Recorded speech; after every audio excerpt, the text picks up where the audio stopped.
Ada pertanyaan-pertanyaan tapi itu Ada saya. buat follow up aja lah.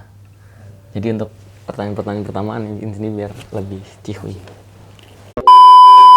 Bismillahirrahmanirrahim. Assalamualaikum warahmatullahi wabarakatuh. Ya ma'syaral mu'minin wa zumratan nasabiyyin. Wahai orang-orang yang beriman dan orang-orang yang mencintai program Nasabi. Apa kabar?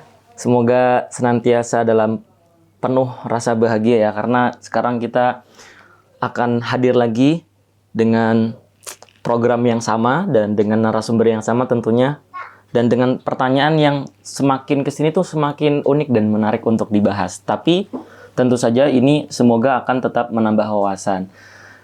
Tapi sebelum itu, marilah kita sama-sama buka program Nasabi kali ini dengan baca Bismillah ya, biar singkat aja karena pertanyaan cukup banyak nih. Bismillahirrahmanirrahim. Semoga dengan bacaan tersebut bisa menambahkan keberkahan pada program Nasabi kita. Baik, selamat datang di Nasabi, ngaji santai iman terisi. Pasti ya. Nah, hari ini kita akan... Apa tadi? Ngajinya santai, Bu ya. Terus? Iman, insya Allah terisi, Bu ya. Iman insya Allah terisi. Ya. Jadi hari ini kita akan bahas yang ya tipis-tipis lah ya. Salah satunya yang sering sekali bikin kepala kita tuh mumet dan capek kalau belum memarifatinya. Nah, sekarang kita sudah akan memulai dengan mendatangkan ahlul ma'rifat ya. Yang semoga akan menambah kemarifatan untuk kita dalam berbagai macam aspek kehidupan. Karena Nasabi itu mengemas untuk semua kebutuhan aspek pertanyaan pecinta program Nasabi sekalian. Nah, jadi kalau mungkin dirasa-rasa ya, bagi sebagian orang ya mungkin semakin kesini semakin belajar tentang etika itu ada kalanya tuh mungkin ya seringkali terpikir harus mikir, harus nahan, harus mengerti situasi yang kadang-kadang itu bisa bikin bingung sendiri. Nah misalkan ini tuh sebenarnya lagi memang berusaha untuk sopan atau stres mikirin untuk bersikap sopan gitu. Nah ini ada kaitannya dengan pertanyaan pertama yaitu seputar adab, Bu ya. Jadi pertanyaannya itu, nih, Ustadz saya suka bingung sendiri. Di satu sisi saya pengen ramah dan sopan ke semua orang, tapi di sisi lain kok rasanya kayak capek banget gitu. Kayak harus mikir terus supaya nggak salah sikap gitu. Nah ini tuh saya sedang memang menjaga adab atau lagi terkena overdosis etika, Bu ya. Overdosis etika. Jadi terutama kalau misalkan kita belajar tentang tasawuf dan adab, Bu ya, kan segala hal yang berkaitan dengan etika itu harusnya ditujukan kepada diri kita, Bu ya. Bukan ditujukan untuk orang lain. Misalkan guru kita lagi menerangkan tentang husnuzon. Kadang kan kita pikirannya tuh ke orang lain, padahal itu harusnya buat kita, Bu.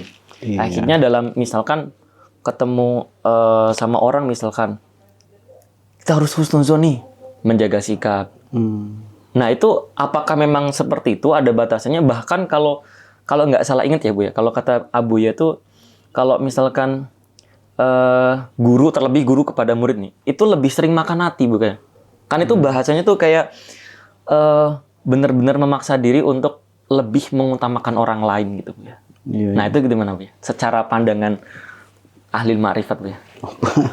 Supaya ini, Bu ya, supaya nggak kalau dipikir secara akal kan mumet, capek, makan hati gitu kalau bahasa sekarang gitu. Makan jantung. Nah, makan jantung. Kena belak gitu ya. Mahal soalnya kan. Silakan, Bu ya. Fatihah dulu deh. Untuk pimpin Fatihahnya. Bismillahirrahmanirrahim. Ila hadratin Mustafa Muhammad sallallahu alaihi wasallam. Al-Fatihah. A'udzubillahi minasyaitonirrajim. Bismillahirrahmanirrahim. Alhamdulillah. Iyyaka na'budu wa iyyaka nasta'in. Ihdinas siratal mustaqim. Ghairil maghdubi 'alaihim waladdallin. Nah, insyaallah terbuka sesuai namanya Fatihah. Amin, insyaallah. Itulah fungsi kita baca Fatihah, Faiz. Iya. Enggak cukup bismillah, Bu ya. Baca bismillah. Siap. Sampai waladdallin. Jangan kebalik-balik ya. Orang kan waladdallin dulu, sesat dulu, baru bismillah terakhir. Itu rahasia kenapa bismillah ar-rahman ar-rahim di awal, sesat-sesat di belakang. Sekarang orang sesat-sesat di depan. Baru urusan tobat minta maafnya nanti kan, sesatin dulu gitu kan. Ya kan paling terakhir waladhdallinnya. Ya semoga Allah buka ya. Amin. Tadi katanya bingung sendiri apa katanya? Iya, bingung sendiri Bu ya. Kalau misalkan ya karena harus mengutamakan orang lain terus Bu ya. Jadi nahan sakit hati, bukan kesel gitu. Yang ingin saya sampaikan itu, makanya yang biar nggak bingung sendiri, ngajak-ngajak bingungnya biar rame. Oh. Biar rame. Nanti Kan dia nanya lagi Bu ya. Hah? Jadi bingung bareng-bareng. Bareng-bareng kan. Biasanya kalau bingung bareng-bareng ada solusi. Ada biasanya. solusi. Nah. Tapi ini Bu ya dengan pertanyaan ini jadi bingung nggak Bu ya? Biar ketemu solusi nih. Karena saya pernah ngalami juga. Oh, pernah ngalamin. Nah, Ngalami juga. Waktu kita masih meraba-raba nih apa sih tasawuf ini kayak gimana sih gitu kan. Kayak bukan diri saya loh gitu kan. bukan diri saya, memaksakan jadi Memaksa. Nah, jawabannya ada di situ Pak Is. Kita kenapa kita tuh agak asing dengan sikap-sikap kita sendiri pada orang. Kita harus menjaga etika. Apa tadi? Apa namanya? Overdosis. Etika. Oh, bisa gitu ya? Iya. Overdosis. Karena etika. udah nyampe mentok bagi dia mungkin Bu ya. Iya. Jadi udah overdosis. Atau sebenarnya nggak ada. Iya. Kenapa dia itu ada semacam ketakutan ini terlalu over? Kenapa kok belum bersenyawa etika itu dengan dirinya sendiri? Berarti sedang apa namanya? Itu bukan dirinya gitu. Gimana caranya? Maka jadikanlah adab etika itu bagian dari kita sendiri. Maka kita pun akan nyaman. Seperti pakaian gitu kan. Ya kita kan berpakaian baju nih. Kebetulan baju kita sama nih Pak Is. Iya Bu ya. Oh Makanya iya. baju iya. kita sama. Ini maknanya apa Bu ya? Bedanya ini kancing ente nggak pasang di sebelah Oh, kanan. sama ini ya kotor. Oh, iya, ada coklatnya. Lakuin itu. Itu kenapa kita itu kalau melakukan sesuatu kok nyaman? Karena kita belum bersenyawa dengan sikap itu. Belum diri kita. Sering kan kita ngomong kayaknya bukan aneh deh gitu. Kan nggak cocok sama saya gitu kan. Kenapa hasilnya panas? Belum bersenyawa Bu ya. Belum bersenyawa. Oke. Ada aja selingannya ya. Berarti harus dilatih. Harus dilatih. Jadi beliau ini siapa tadi namanya? Hamba Allah Bu ya. Oh, hamba Allah ya. Maka harus dilatih itu. Maka adab, akhlak itu harus dilatih. Nggak ada yang spontan langsung jadi plek dia langsung jadi orang yang berakhlak, orang yang sudah nyatu dengan adabnya. Enggak. Maka dia harus dilatih, harus belajar dan harus terus rembuk. Ngumpul dengan orang-orang yang mungkin menurut dia itu yang sering berinteraksi, tempat dia harus memasang etika. Nah, kalau sudah rembuk, udah biasa, nanti itu akan terjadi take and give feedback, ya kan? Harus diwasul Bu ya. Biar lebih fase. Take and give. Take and give, Ya. take and give, Iya. gitu. Al-wasl. Al-wasl. Iya, take and give. Iya. Oke. Kok ada istilahnya memberi dan menerima? Karena ketika seseorang itu sedang, menurutnya diri dia sedang beradab, ternyata ketika dia berinteraksi dengan orang lain, oh ternyata yang lain juga beradab loh. Nah di situ dia juga belajar, oh ternyata nggak saya sendiri yang seperti ini. Jadi ketika dia beradab, dia nggak sungkan. Kan aneh tuh, orang beradab dia sungkan sendiri dengan adab yang dia bikin sendiri kan. Ya kan? Berarti belum ada kerjasama. Belum ada rasa kerjasama maksudnya. Karena orang yang jadi objek kita obrolan itu, objek kita berinteraksi itu, kadang dia sudah pasang adab. Nah sejatinya dia beradab, kita beradab. Pasang mindset kita, oh ternyata sama ya. Ada frekuensi, titik temu frekuensi nih. Nah, berarti nggak mesti saya itu harus asing dengan sikap saya sendiri. Ini biasa kok. Nah kalau orang beradab, berakhlak itu sudah biasa, ya, dia sudah tidak ada lagi istilahnya pasang pakaian adab, pasang bongkar pasang nggak ada lagi. Bahkan orang yang sudah biasa dengan adab pada dirinya, masang adab pada dirinya nih terhadap orang lain, menurut orang dia sudah beradab, tapi menurut dia belum, dia biasa aja tuh. Karena udah biasa kan? Iya. Lah udah jadi kebiasaannya. Jadi ketika dia beradab, dia nggak ngerasa dia beradab. Menurut orang dia beradab banget, menurut dia nggak biasa aja. Cuma memang begini kok dari dulu. Padahal nggak dari dulu juga, padahal dulunya hancur-hancuran juga gitu kan. Nah, jadi ini masalah pembiasaan aja. Interaksi sosial itu penting. Lingkungan juga akan ngebentuk Bu. Lingkungan itu sosial. Dan jadi kalau misalkan tadi dirasa berat, mungkin kalau misalkan gabung atau masuk ke lingkungan yang udah membiasakan kayak gitu, itu lama-lama dia akan terbentuk dan nggak ada beban jadinya. Bisa jadi gitu. Nanti dia beradaptasi sendiri. Adaptasi itu makanya di Al-Hikam Ibnu Thailah kalau kita pakai salah satu makna lain ya, la tashab man la yunhiduka halu. Jangan kamu berinteraksi dengan orang yang tidak membuat dirimu semakin berkualitas, begitu. Nah, meskipun teks itu lebih kepada mursyid ya. Tapi kita ambil ke mana umum, jangan kamu berinteraksi dengan orang yang tidak membuat dirimu semakin berkualitas. Tidak membangkitkan ya, bukan tidak meng-NU-kan ya. Iya. Gitu kira-kira. Nah, Bu ya, tapi kalau misalkan tadi kan dilatih Bu ya. Kemudian ini bagi orang yang mungkin punya kesadaran untuk mau melatih, tapi ada Bu ya yang misalkan dia bilangnya tuh gini. Misalkan itu nggak beradab, tapi dia merasa ya udah aku pengen apa adanya gitu, nggak dipaksa-paksain. Padahal itu adalah satu hal yang harus diperbaiki misalnya. Nah kalau misalkan orang-orang yang model kayak gini tuh gimana Bu ya? Itu jadi iya betul. Ada adab dalam pandangan adat, ada adab dalam pandangan agama. Adab dalam pandangan adat, pasti berbeda-beda nanti. Intonasi bahasa aja udah berbeda-beda kan? Iya benar, itu beda-beda. Lembut-lembutnya orang Sulawesi, lembut intonasi orang Batak misalnya ketemu sama orang Jawa, Sunda halus, gitu kan? Itu dibilang kasar loh, dia sudah halus gitu kan. Menurut orang yang biasa halus, dikatanya itu kasar, berarti nggak beradab gitu kan? Nggak beradab. Tapi dalam standar adatnya orang yang intonasi keras itu sudah adab banget. Iya. Malah orang yang terlalu lembut itu lucu bagi mereka, diketawain malah kayak suara semut gitu kan. Nah, itu adab dalam pandangan adat, istiadat. Nah, yang karakter kayak tadi, ini tampil apa adanya kok. Itu sebetulnya dia sedang membawa adab habitatnya. Ya kebiasaan. Adab habitatnya yang dia bawa kepada habitat yang lain gitu. Jadi berarti itu adab yang bukan adab global. Adab personal namanya. Adab personal kita kalau dipasang kepada orang lain belum tentu beradab. Nah, kenapa tadi saya sebut adab agama? Adab agama itu global sifatnya.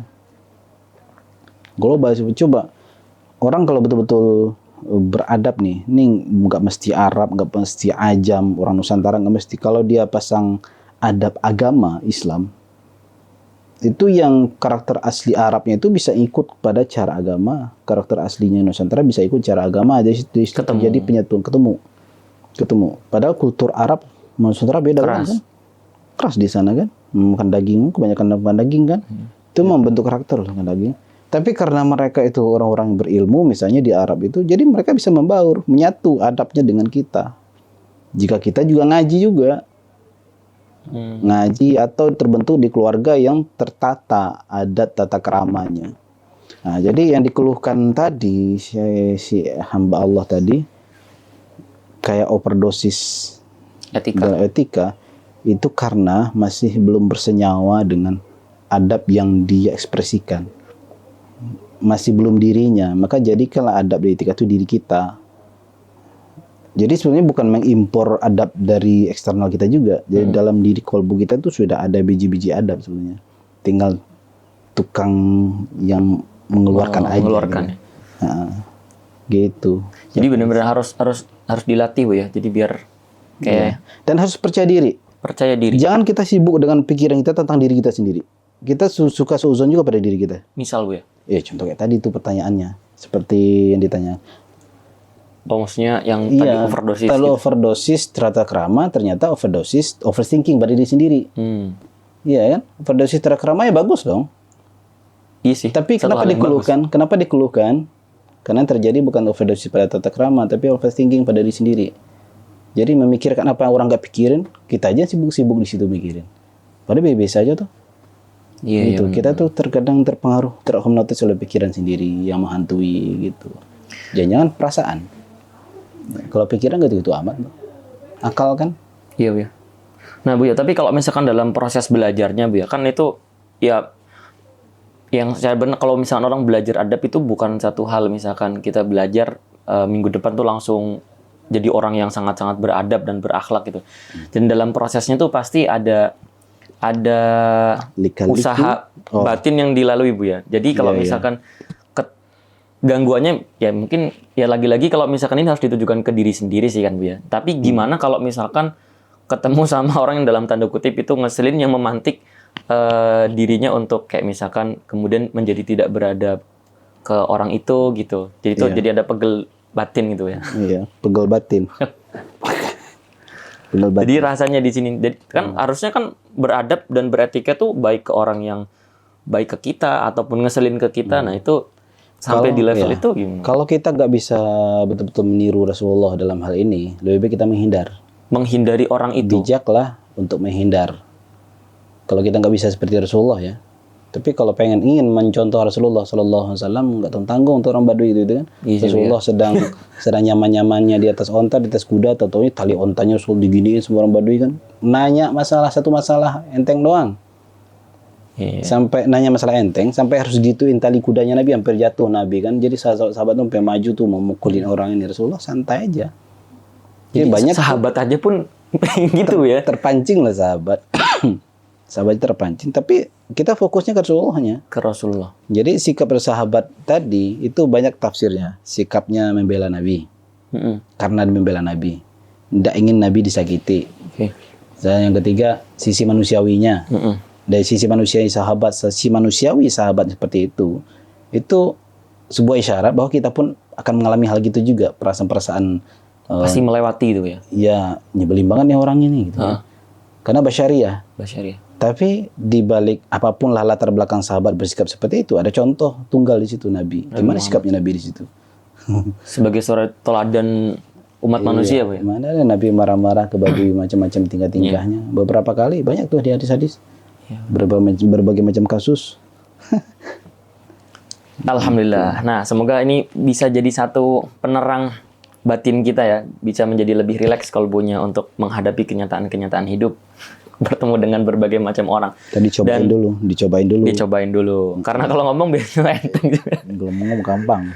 Baik Bu ya, kita ke pertanyaan berikutnya yang ini ada kaitannya dengan ibadah yang dalam waktu dekat akan dilaksanakan oleh banyak umat muslim di seluruh dunia Bu ya, ibadah haji Bu ya. Tapi bisa dikaitkan dengan umrah juga, karena ini pertanyaannya umrah atau haji. Dari Lilik di Lombok Barat. Oke, nah pertanyaannya nih Bu ya. Bagaimana hukumnya berhutang untuk pergi umroh atau haji? Apakah diperbolehkan? Kondisi ibu saya ingin pergi umroh. Beliau sudah punya tabungan untuk berangkat, namun tidak ingin pergi jika tidak didampingi saya. Nah mungkin cukup, tapi kalau ngedampingin tuh belum ada itu Bu ya. Jadi perlu berhutang. Kondisi tabungan saya belum cukup. Nah, jika menunggu saya menabung, khawatirnya beliau sudah terlalu tua untuk berangkat Bu ya. Iya. Poinnya di pertanyaannya yang di awal. Ya, ini masalahnya ada terjadi problematika juga di sini ya. Satu sisi jangankan umroh aja, haji aja kan kewajibannya liman istata'a, benar, kalau mampu. Iya, berarti kalau nggak mampu ngapain diituin? Ngapain harus berutang gitu kan? Iya, Bu ya. Kalau tegas-tegasnya ulama begitu. Benar. Berarti belum cukup ya? Berarti belum ada kewajiban. Gak masalah, nggak pergi. Bukan, kalau ini yang enggak. Ini kondisinya ibunya mampu nih. Ibunya mampu. Udah cukup, tapi ibu nggak bisa sendiri, harus ditemenin. Ada solusi pendapat yang kedua. Ada bukan. Bukan. Soal ekonomi nih ya, soal ekonomi. Dia berutang, tapi bisa menjamin nggak pembayarannya itu?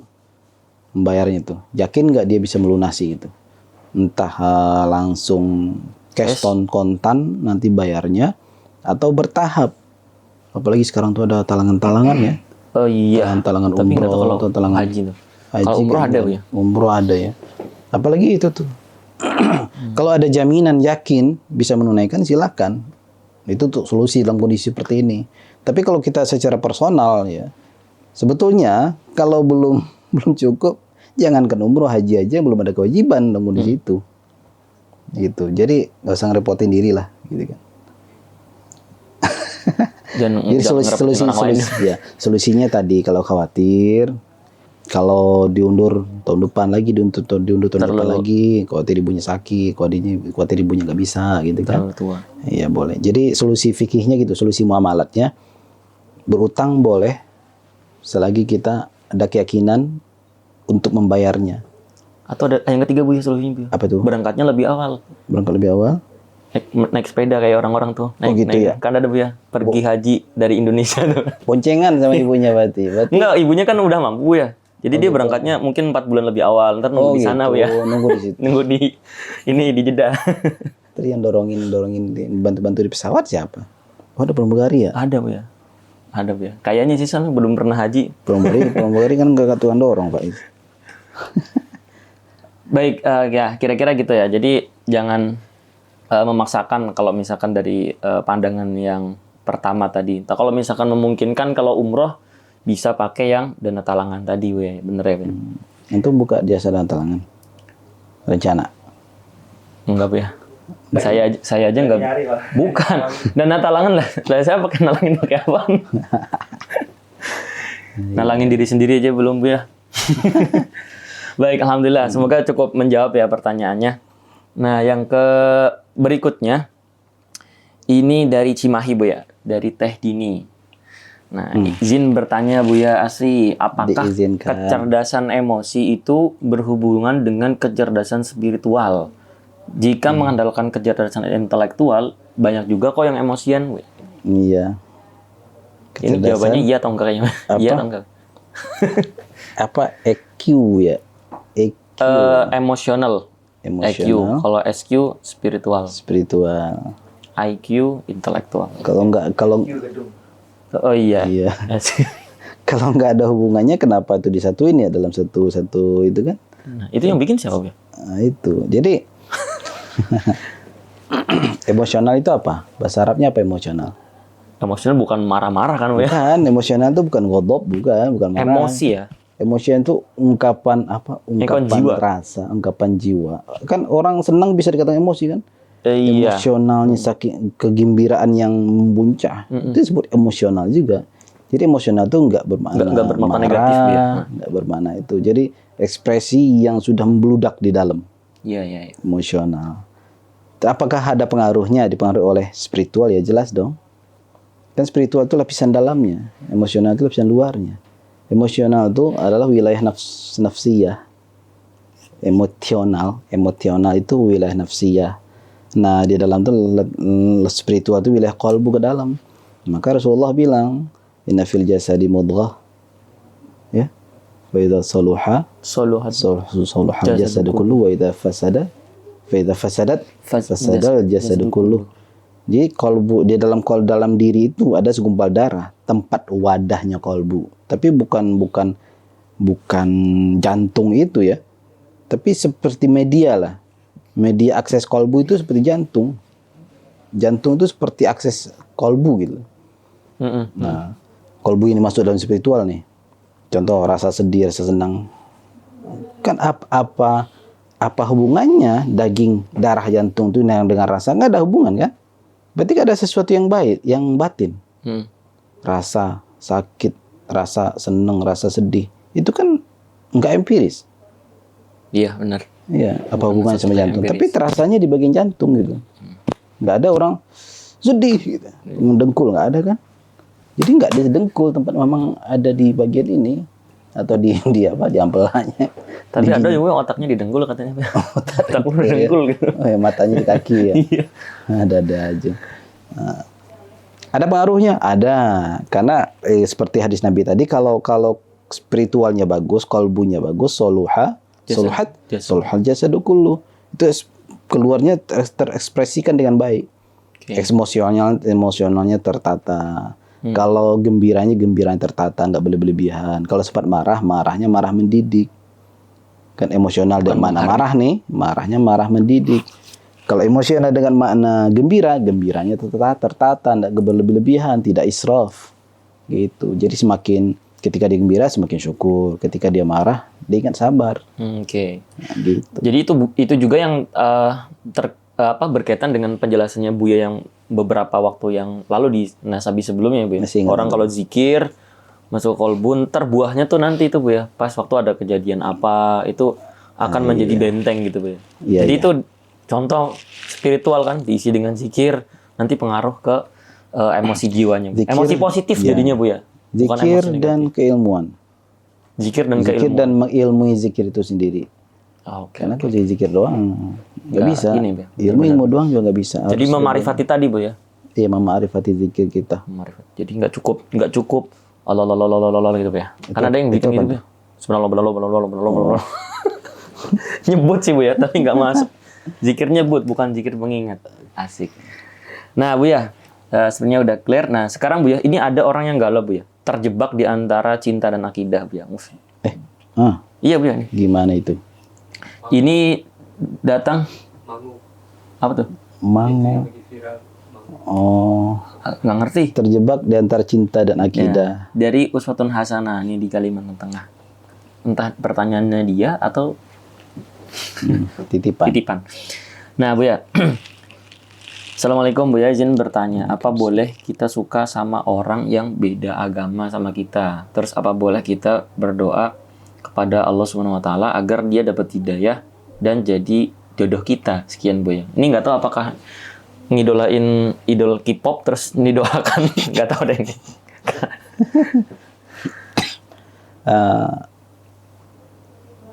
Dulu Rasulullah SAW itu pernah memohon pada Allah untuk dua Umar nih, salah satu Umar. Umar siapa? Umar bin Khattab. Umar bin As. Iya, Bu ya? Umar. Dua Umar. Ini Amr bin As. Bukan, ini yang satu lagi tetap musyrik nih. Iya. Akhirnya Allah berikan keislaman untuk Sayyidina Umar bin Khattab. Yang satunya enggak. Itu bagaikan istilahnya itu cerminan negatifnya Sayyidina Umar lah gitu. Yang satunya Muslim, satunya enggak. Akhirnya Allah berikan keimanan pada Sayyidina Umar bin Khattab. Berarti bolehkah mendoakan supaya orang dapat hidayah login? Ya boleh. Itu sunnah Nabi malah. Itu dulu kan? Iya. Nah, tapi kemudian ada tambahannya. Dan berharap biar nanti dia jadi jodohku, kan begitu. Jadi jodoh saya. Ini kayak doa ini, Bu. Kalau misalkan nggak suka, buat dia suka. Doanya kayak gitu, ya. Maksa. Nanti dia akan diuji. Dia sebetulnya dia memprioritaskan doa supaya nih dapat hidayah, atau lebih memprioritaskan supaya dia jadi jodoh nih. Beda, Bu ya. Coba kalau misalnya nggak Allah kabulin nih doa dia biar jadi jodoh, login jadi Muslim. Dia tetap itu nggak langkahin batas nggak? Oke. Nah, berarti doa yang ini nggak tulus tuh. So kalau doa tulus, kalau memang dari awal dia berdoa, ya Allah semoga dia masuk Islam, biar nanti jadi jodoh begitu. Nah ternyata dia nggak Islam juga, mau dia langkahin doanya. Oke. Nah itu berarti harus diuji doanya tuh, belum nggak tulus doanya. Berarti dia misinya adalah jodoh, bukan hidayah nih. Bahkan mungkin doa itu untuk kepentingan dirinya sendiri, bukan mendoakan sesama Muslim gitu.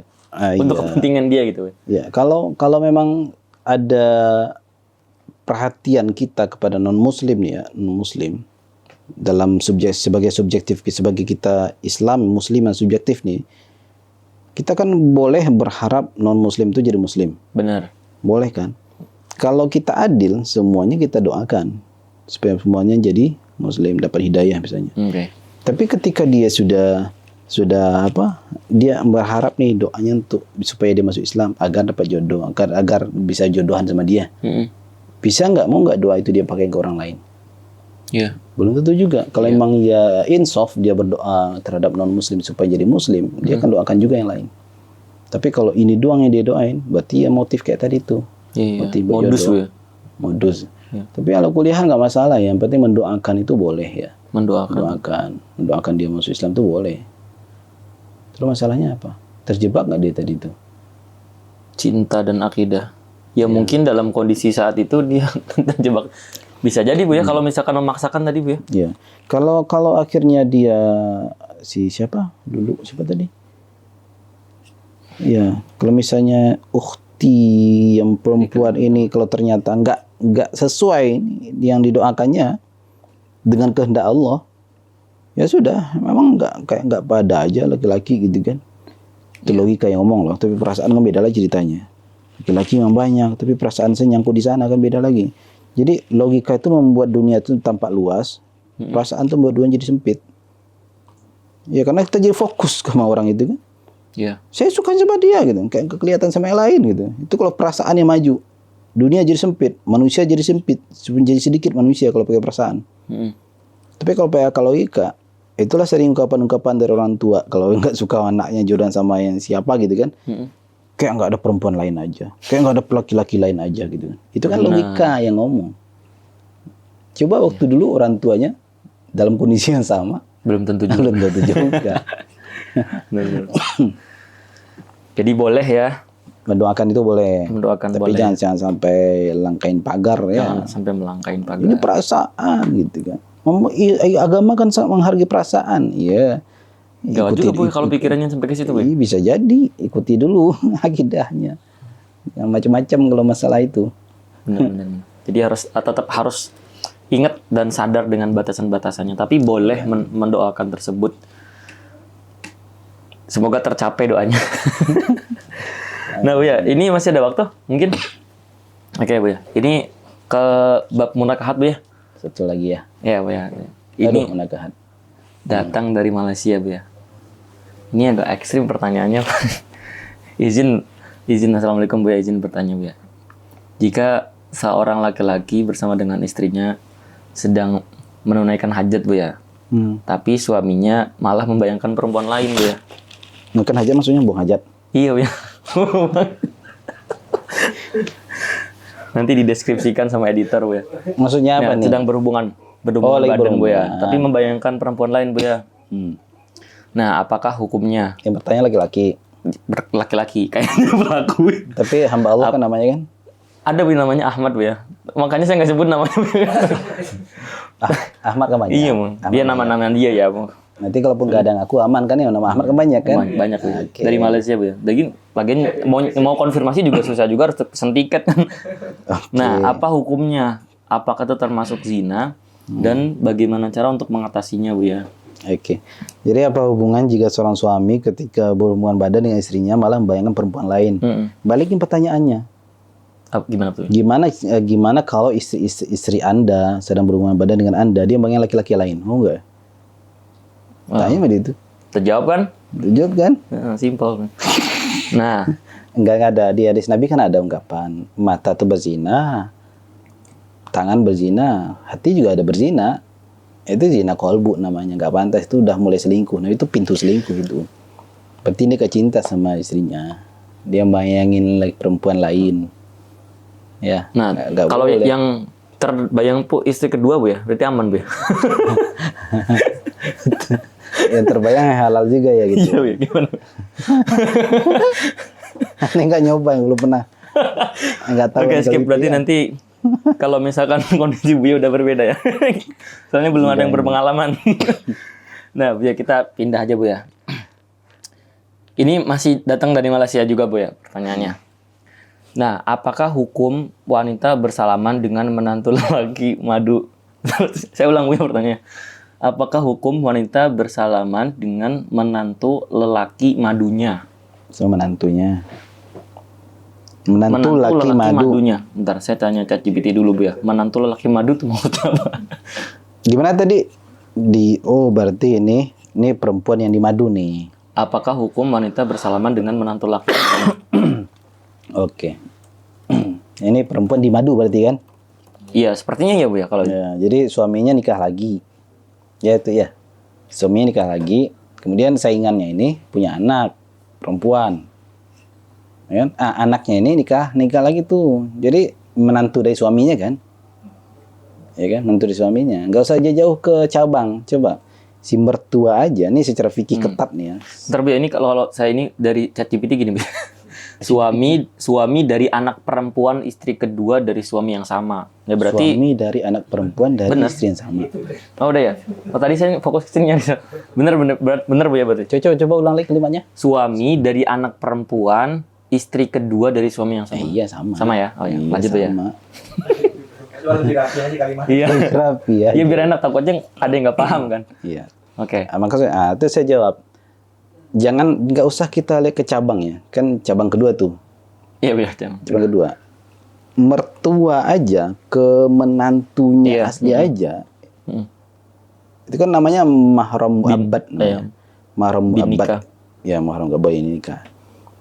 Itu banyak ulama mengatakan di Syafi'iyah, di Hanbali itu tetap nggak boleh salaman. Maksudnya kalau saya lebih fokus pada membatalin wudhu. Kalau secara wudhunya batal wudhunya. Iya. Jangankan itu, jangankan dengan mertua, dengan istri aja lah mazhab Syafi'i batal wudhu. Iya juga sih. Ini nggak usah jauh-jauh ya. Nggak usah jauh. Jadi istri salaman suami, wudhu istri batal. Suami salaman sama istri, wudhu suami batal. Jadi ini bukan masalah emansipasi bukan. Sama aja si perempuan kan ada ungkapan emang perempuan najis sampai kamu batalin wudhunya. Sama si istri yang wudhu salaman suaminya batal wudhu si istri. Emang laki-laki najis? Bisa aja kan mau itu kan. Kita kan nggak adil kadang-kadang. Sama aja itu mah. Jadi nggak usah jauh ke cabang ya, si mertuanya aja ke si menantu itu. Kalau fikih ketatnya nih nggak boleh. Nabi kan bilang ana la usafihu nisa. Aku nggak pernah salaman dengan perempuan. Tapi ada ditemukan oleh sebagian ulama ya. Sebagian ulama bahkan pernah terjadi sentuhan. Tapi ada lagi yang memahami dengan ketat itu dalam kondisi ketidaksengajaan. Kalau ketat-ketatnya begitu, guys. Nah, belum lagi dalam mazhab Maliki nanti. Ada lagi ya, kalau dengan syahwat, kalau dengan syahwat baru bermasalah. Kalau enggak. Terus ada lagi masalahnya harus dengan yang tua. Kalau yang muda itu belum cerita tuh. Nah, misalnya tuh kemana-mana ya. Iya. Namanya hukum fikih soalnya Bu ya. Jadi banyak ikhtilafnya. Namanya fikih kan pemahaman, harus kita paham betul bijak-bijak. Oke. Jadi pertanyaannya kelihatan yang pertama sama kedua nggak akur kayaknya. Kayaknya ada masalah kan. Tapi kalau misalkan karena akur ya udah salamannya tinggal wudhu lagi kok. Atau pakai sarung tangan Bu ya. Nggak ada hubungannya.